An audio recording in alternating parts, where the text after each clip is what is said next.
Madame Ekouane, on n'est pas encore au paradis. Madame Ekouane, oui, c'est vrai qu'il ne nous reste plus beaucoup de minutes. La technique n'était pas propice, mais on me signale le professeur Jean-Calvin Abaoyono au bout du fil. Professeur, bonjour. Oui, bonjour, parfait.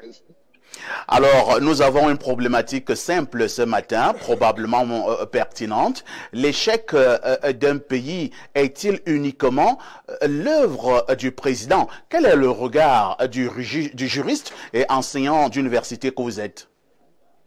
Oui, soyez rassurés. Soyez parfait. Je suis devant l'écran de télévision. Hein. Je suis devant l'écran, donc je suis tout ce qui se passe dans la thématique de l'air. Alors, vous savez que lorsque je m'exprime, je n'ai pas de l'eau dans la bouche. Vous connaissez tous mes positions par rapport à ce système gouvernant.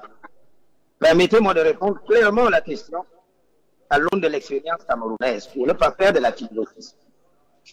Permettez-moi, autrement dit, de contextualiser le débat en répondant à la question en rapport à ce que nous disons. Alors, pour être très clair, les responsabilités sont partagées, mais à des degrés divers. Et vous vous souvenez dans de l'émission pour laquelle vous placez mon image, j'avais dit que je distinguais l'accessoire du principal.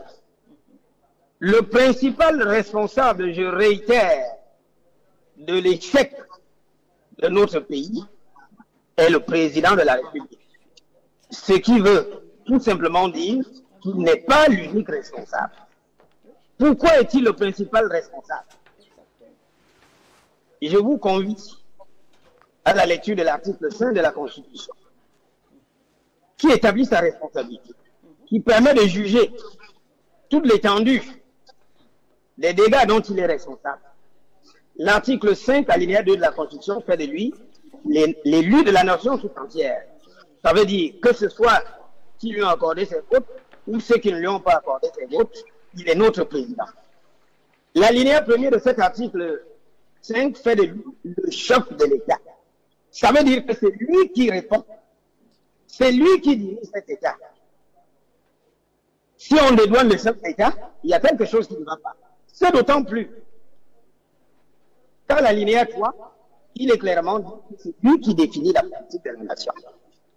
Donc sur ce point-là, en me basant sur le constat de réalité, l'échec lui incombe principalement. D'ailleurs, vous constatez que vous avez tenté de m'appeler par voie WhatsApp, ça n'a pas donné dans un pays où le Wi-Fi ne fonctionne pas. À qui la faute? Ce n'est pas la faute du peuple. Comme je l'ai donc dit, le principal responsable, c'est lui. Parce qu'il ne joue pas son rôle. L'échec, c'est lui qui emporte la principale responsabilité. Maintenant, ses collaborateurs ne sont pour autant pas dédouanés. J'en veux pour preuve, c'est avec beaucoup de satisfaction que je vous vois réapparaître à l'antenne. J'avoue que j'avais été affligé. Pourquoi est-ce que je parle de ces collaborateurs? Le Conseil national de la communication est partisan. J'avais suivi toute l'émission pour laquelle on vous a sanctionné et je ne vois pas la faute que vous avez commise.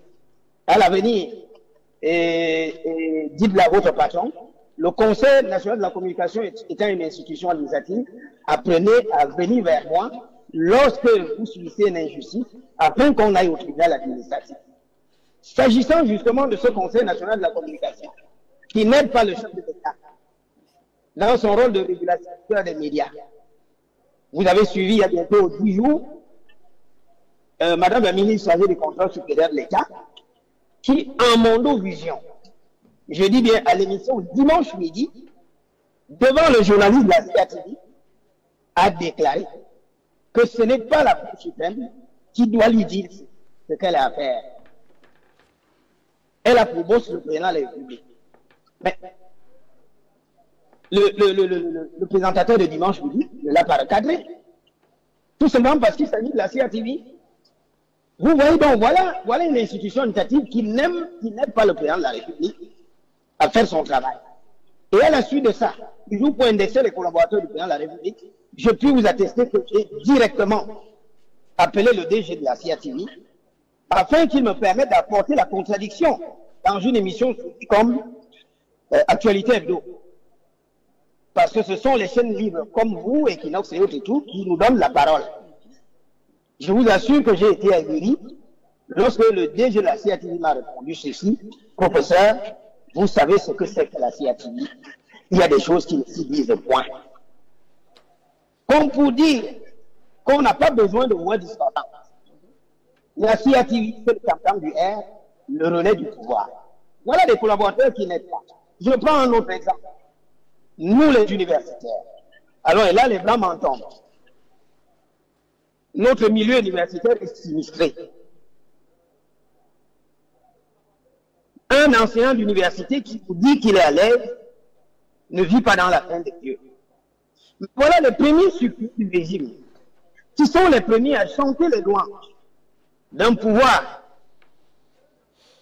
de près d'un demi-siècle, qui a eu tous les moyens financiers,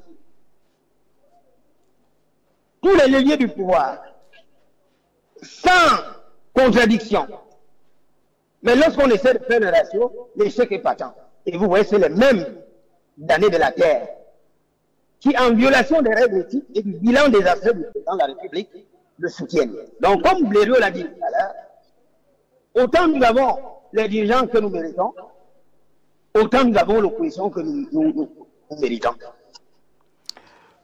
Merci, professeur Jean-Calvin Abayono. Nous sommes arrivés pratiquement au terme de ce programme. En quelques secondes avant de partir. Oui, en quelques secondes avant de partir, l'article 80 du Code électoral de 2012 fait obligation au directeur général de l'élection de Cameroun de publier la liste électorale nationale pour des besoins de transparence. Il n'obtempère pas. On saisit le Conseil constitutionnel qui, au terme de l'article 46 de la Constitution, est le régulateur du fonctionnement des institutions. Il se dédie et se déclare incompétent. Comment ne donc pas, sous le bénéfice de ce qui précède, établir la double responsabilité séquencée du chef de l'État et du peuple dans l'échec d'une nation? J'en ai terminé. Merci, professeur Jean-Calvin Abayono. Je précise que vous êtes juriste, enseignant d'université. C'est ce qu'il fallait dire globalement ce matin. Nous sommes arrivés au terme de ce programme. On dira merci à Madame Ekwan qui